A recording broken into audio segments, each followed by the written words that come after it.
Welcome back to this week's episode of the Dead Air Records podcast. My name is Jess. And I'm Mark. And we're your hosts. Dead Air Records is an independent record shop based right here in the heart of Liverpool, where we are recording this podcast from today. In this week's episode, we are really excited to be joined by a very special guest.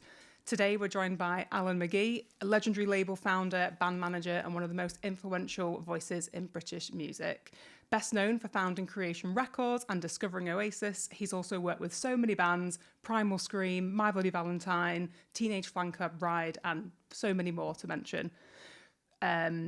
Through everything that Alan does, still working with bands today and supporting up-and-coming talent, we're really excited to dive into today's conversation. So, Alan, we know you must be incredibly busy, and we're really grateful for you carving out some time in your schedule to come and chat with us. So what brings you to the Northwest today? How have we managed to get you here? I've got a Public Image show in Warrington, and I had a day off yesterday. So I was seeing my daughter. Oh, amazing. So that's what I was up to. Oh, thank you so much for taking time. Yeah, and obviously I'm friends with your friend, you know, she's my tour manager with Brian Jonestown Massacre. So it was like an easy one to slot in. Yeah. It's really cool. Oh, thank you. We had a good time, actually. We met Anton at the beginning of the year, did a interview with him. It was pretty incredible. Oh, so, do you have a relationship to Liverpool? What's over Not the really. years? I've got a lot of friends here, to be honest. You know, I'm big mates with the farm and people like that, and the Bunnymen. But yeah, not. Well, I suppose I've got Cast, I've got John. Yeah, you know what I mean? Yeah. Amazing artist. And but I don't really have a relationship with the city. Not really. Other than I like coming to Liverpool. You know what I mean? It's never a problem. I mean, we came in early today just so that we could just walk around. We like it. Yeah. You know what I mean? My mate that drives me, you know what I mean? Yeah, it's good. It's a good place, good ethos. Lots of things happening all the time.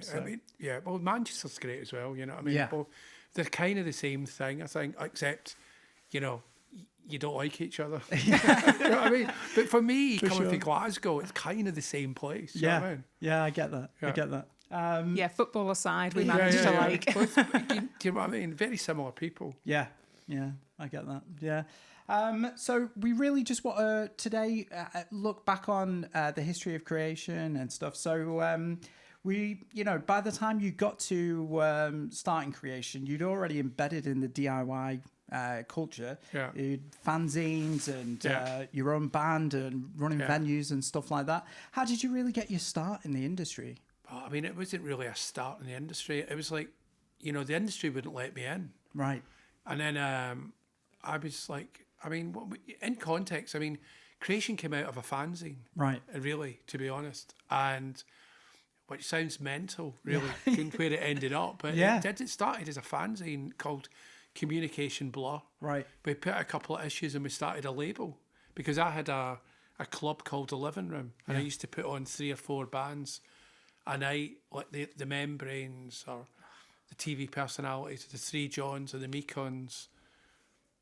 Probably a lot more that I've forgotten about. I think we put on James. I think one of the first ever gigs that we did was James. We did Easter House. We did a lot of these indie 80s bands. And then out of that, because I was like only 21 when I was running that, and I ended up making about 800 quid a week at a run the club. This is like 1982, but that was quite a lot of money in 1982. Do you know what I mean?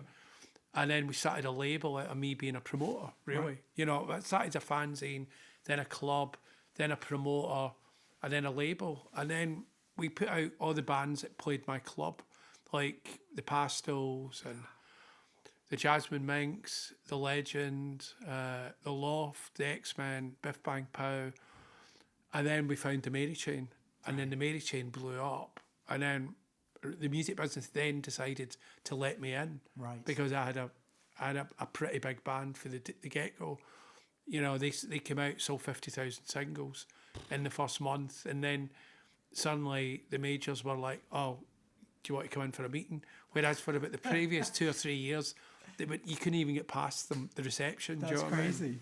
Yeah. Well, it's just the music business. Yeah. And back then, anyway. Yeah. And it's now totally different. It's like, the whole business up until I suppose you've got real momentum is DIY, do you know what I mean? Yeah. Oh, that's brilliant. And in those moments, I guess, like, I've with the bands that you've worked with, Alan, it always feels like it's in the center of this cultural moment that's happening, and like these things are coming together. Do you know at the time when that moment's happening, or is it? I don't think it is. I don't think I'm like that anymore. I mean, all the people I work with now are like essentially established rock bands, you know, that had hits in the 80s, 90s, 90s, you know, and my job now, it's a different job. I don't find new bands anymore. And it's not really what I'm interested in, if I was being honest, is to make everybody a living, all these bands, you know, keep them constantly on tour around the world, make sure that their back catalogue is you know, paying through, you know, make sure the publishing is in control and they're getting paid for when they do a gig, blah, blah, blah. That's really my job now, you know. Yeah. Back in the day, though, did you feel it at the time? Like you knew something was about to explode and intuition kicks in? I don't know if I did. I mean, No. I just was like in my own bubble, really. Do you know what I mean? Yeah, that's fascinating. Were there any bands that you knew at the time were great but just didn't take off? Were there any that you felt like should have been bigger than they actually were? Yeah, I mean, there's a few, like Felt, Yeah, Adorable, Arnold. yeah. These are all bands I had. You know, who else? Yeah, there was like 18 Wheelers should have did well. I mean, there was a lot of bands like that we had. But I mean, we used to, and on average, we would break one band a year. Right. And we were in business 19 years. Wow. So we broke a lot of bands. Roughly speaking, I don't know if we broke 19, but we probably broke 15. Do you know what I mean? I mean, we broke a lot of bands, you know? Yeah. Some of the most important albums of all time as well. I mean, I mean, I don't know if they are. I mean, it's just, you know, some of the biggest selling ones, I agree with you. Do you know what I mean? The Oasis ones, but I don't know really. I mean, it's just it's so subjective, music. Yeah. Do you know what I mean? I mean, we're white people. We live in Britain. We like indie music, kind of. I suppose if you want to call it anything, so we would think that, wouldn't we? But I mean, if you're like, you know, living in Mexico, I'm not sure you'd think what my legacy was worth very much. You know what I mean? don't know. I mean, Loveless coming in. Yeah, well, yeah, but I mean, you know, I mean, maybe I'm wrong. I don't know. Yeah. So what do you think are some of the biggest challenges new bands face today? Just being noticed. Yeah. It's so difficult. Do you know what I mean, it used to be in the old days that the 80s, the 90s, you know, you could be the Clockworks, a band that I put some records out by a few years ago, and a major would spot that was doing quite well, would come in, give them, say, 60 grand to make an album, 60 grand for their publishing, and they could exist on that money. And it just doesn't work like that anymore. Do you know what I mean? I know the Clockworks. I listened to their album. I thought it was incredible. Yeah. It's a shame that bands like that aren't, you know, blowing up, you know. Yeah. So it's difficult. And the only way I think you can keep, you've just got to be pretty continuous now to get anywhere. Yeah. With anything, do you know what I mean? Yeah. And do you think like the industry would let something like the model that you have for Creation Records like happen now, or do you think that people have to sort of like take a different approach with things? I don't know if it was a model. We're just putting records out, and we were trying not to go bankrupt until one day we had, you know, a lot of hits, you know. But I mean, for the first, people go, oh, you know, it was Creation this, Creation that, but really for about the first 10 years, we never made a profit. Yeah. And then we put out Definitely Maybe, and then that sold 7 million records in the first year, and it started changing for us. And then we put out Morning Glory, and then that sold 23 million. And then suddenly, people that were going, you know, it's a rubbish label. It's retro. We used to get called that all the time. Wow. Do you not remember that? Well, no. Yeah. We were always getting, label. in the 80s, we were known as a retro label. That's crazy. Yeah, well, I mean, maybe we were in some ways, but, you know, and then success happens, and then people are like, you know, what an incredible label. Yeah. Well, so, yeah. you know what I mean? Yeah, it's typical.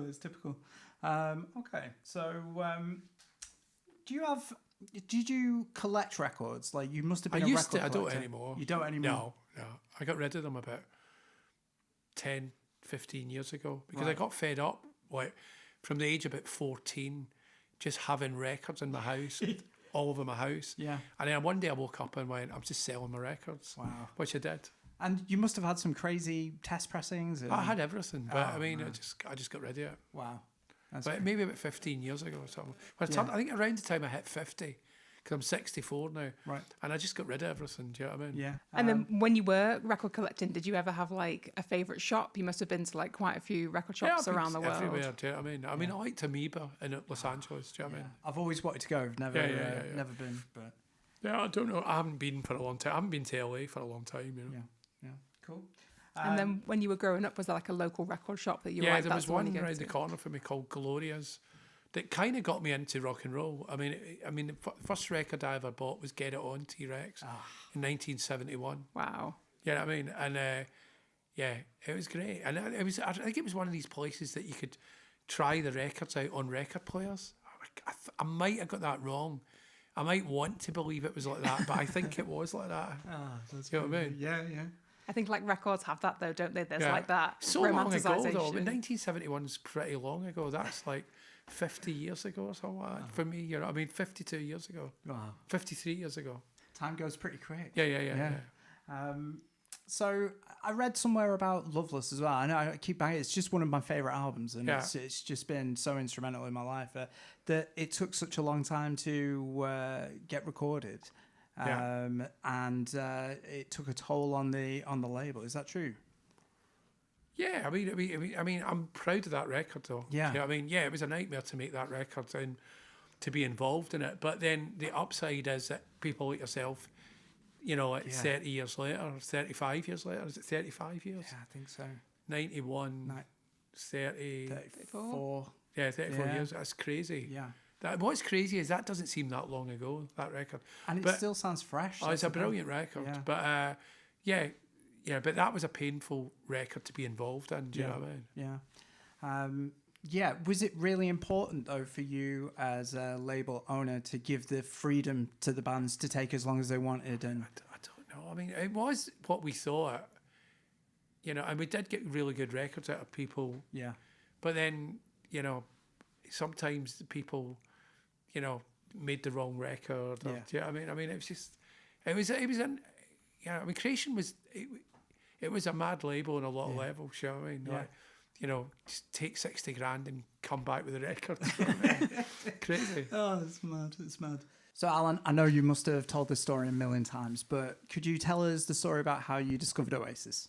Well, I mean, it was the end of May 1993. I'd been up the week before in Glasgow at King Tut's. I can't remember who I had up there. And I saw on a poster that this band, Sister Lovers, were playing with two of my bands that were through this label called August that Dave Barker had, you know, through Creation.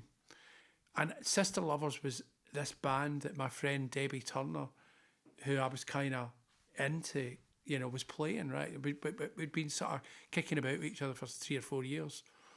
So but there was two bands called Sister Lovers. There was another one in Northampton. That's weird. Yeah, I know. But Alex Chilton was really cool at that point. I mean, he's still cool, but he was really cool in 1993. And I found out it was Debbie, and I thought, if I'm in Glasgow next weekend, I'll go. Right. And I happened to end up being in Scotland, so I went to that show, and then I walked in about, I think it was Glasgow City of Culture. So it was, the pubs were open all day, and instead of the sound check being at 6:30 or 6, whatever time, the sound check was, I walked in about 8:30 and I was still sound checking. Right. And then she'd brought this band up called Oasis. She goes, oh, you know, I brought this band up and all that. And I looked over, and there was a bunch of scallies, and in amongst the scallies I saw this guy who was Liam Gallagher sitting on a couch, looks like George Harrison meets George Best. And I thought he looked cool, but I just thought he's probably the guy that's dealing the drugs. Right. And and the rest of them are like, you know, the bald guy, Bonehead's probably the singer. That's what I thought. Do you know what I mean? There was about 10 or 12 of them though. Right. But he was quite striking, obviously. Yeah. And then didn't think too much more of it. And there was a bit of kerfuffle, as in, you know, they're trying to barge on, and then but somebody else went, oh, just let them on, and somehow it was brokered, not me involved in it. They came up to me at the end because I did 2 other bands. Went, we're going to let them do 4 songs. I think the promoter said to me, I went, all right, as if I cared. Really. Yeah. I went, all right. And then when they came on, somebody ran down and went, that band's on, McGee. Like, do you want to go? And I think I was talking to Jerry Love about Beach Boys B-sides or something like that. And I just thought, I love Jerry, but it was just, I think I'll escape. Right. Do you know what I mean? Yeah. So I went up the stairs and I walked in and it was I think it was playing Bring It On Down. And I was like, oh, pretty good. I mean, well, very good. And then they finished the song and then I think they went into Up in the Sky. And that was brilliant. And I was like, I should sign it. Yeah. And I think they'd done Rock and Roll Star, the 3rd song. And it was brilliant. And then Liam went, oh, we're going to play a song. It's a Beatles song. And I thought, oh, this is when you blow the deal. I bet this is because it's probably rubbish. Right. Because everybody used to murder the Beatles in 1993. And so I just thought, oh, it'll be rubbish. And then it was brilliant. Wow. And then I thought, oh. So at the end of it, I just went up to Mark Coyle, who was mixing the sound. I said, Mark, who's the boss? I said, does this band have a manager? No. All right, okay. Who's the boss of the band? No. Get no. And then I just started chatting to Noel. It was brilliant. Yeah. And that was the beginning of how I met him. That's crazy. Yeah, it was just random, you know. Yeah. But it was crazy to think that it changed my life meeting that band. You know what I mean? You know. So on the turn of a dice as well, and just yeah. could have quite easily. But yeah, I mean, if I hadn't went up the stairs, if I just went, no, I'm going to have another Jack Daniels and Coke, because I was a total pisshead at that point. you know, I just would not. I could have just went to the bar, and not went up the stairs. Do you know what I mean? Yeah. Could have been still in that Beach Boys conversation about the beats. Yeah, do you know what I mean? Yeah, that's crazy. And thus began my childhood, basically. You know, it's crazy. It's, it's played such a massive part in my life. So, I read and heard that Sex Pistols and punk was a massive influence on you. Yeah, obviously, yeah. And, Oasis was kind of like my Sex Pistols at the time. Yeah. And I draw a lot of similarities between, like, the explosiveness and the ruffian aspect of it. Well, I mean, ironically, I'm now John's manager. I know, right? Which is insane. And now he's trying to get me to, because I manage Public Image, but he's trying to get me to manage his part of the Sex Pistols. So it's like, it's kind of ironic. Do you know what I mean? Yeah. I mean, how does that feel like when you? But he's such a nice guy. Yeah. Do you know what I mean? I mean, he contacted me about a year ago when his manager died, and then I met him, and he's amazing. Yeah. Do you know what I mean? He's just one of those people I've always wanted to meet, and you just he's lovely. Well, come tonight and meet him. Yeah? Is it tonight? Put you on the list, yeah. Oh, wow. Yeah. Incredible. 100%. Nice plan sorted. Awesome. It'd be great to maybe talk about what's coming up in the future, looking ahead. Obviously, in the very immediate future, we've got Warrington, Public Image Ltd. Yeah. I just manage a lot of that generation of bands, some of the punk generation, a lot of the Britpop kind of bands I'm involved with. You've got some of the noughties bands. Cast and Ocean Colour Scene are playing in Bootle soon. Yeah. That's going to be awesome. Yeah, it's great, yeah. Oh, man. And we did a great show with both the bands. Was it last year? Yeah, it was last June, end of June, beginning of July last year, in the Docks. Right. And that was amazing. That was about 6,000 people showed up for that. Wow. So it was great. In the area, people will always support, anything to do with Cast or the Lars and stuff. It's such a rich history. So. Yeah. But you manage the Brian Jonestown, as you said. And, Echo and the Bunnymen? No, I don't. No, I DJ'd with them though. No way. Yeah. That's cool. They're great.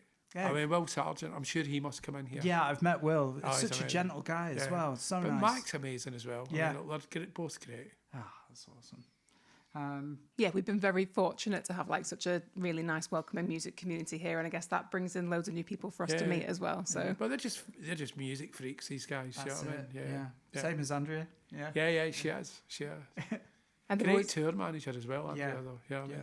Oh yeah, she's super hard worker. Yeah, she's incredible. She is, man. Yeah. And she's one of my best mates. She's been coming in here for the last since we opened, really. Since even before we opened. She harassed me into doing this because she said one time she went, "Oh, will you do it?" I went, "All right, whatever." Yeah. Because I don't do interviews, and then she was like, "Will you do it?" "Oh yeah, whatever." And then it was like, after about 4 times, I went, "I better do it," just to get her get her to stop asking. Why is it that you don't do interviews anymore? I just get fed up with it. Yeah. To be honest. And I don't really, I'll probably only ever really done interviews so that I could get clients, to be honest. Ultimately, so I could stay in the conversation, I think you probably call it. Yeah. And now I don't seem to have to do that. They just come anyway. So. Yeah. One more. How do you feel about the Oasis reunion? I know publicly you said that you didn't think it would happen previously. Yeah. I didn't really think it would happen. I thought it was pretty hard, split because it was for so long. But they did. So what do I think? I think it's great. For them anyway, it's amazing. Do you know what I mean? And cast is supporting, right? Yeah. It's amazing for cast. Yeah, incredible. Yeah, because their last album as well was spectacular. I thought really good. So well, the new cast record that we just made in Spain with Youth is an unbelievable record. Yeah. Well, look, thank you so much for taking the time out to do this. We really appreciate it. It's been absolutely incredible. And Yeah, no, just thank you so much. Really appreciate the generosity. Thanks so much. Yeah. Was that it? I think that's it. Yeah. That was easy. Yeah. All right, thank you so much. Thank you so much for tuning in and listening to this week's episode. We're so grateful to Alan for joining us and sharing some stories and some incredible anecdotes about all of his experience in the music industry. Tune in next week. You can watch these on YouTube. You can listen on Spotify, Apple, all the usual places. There's new episodes every Thursday. And thank you so much.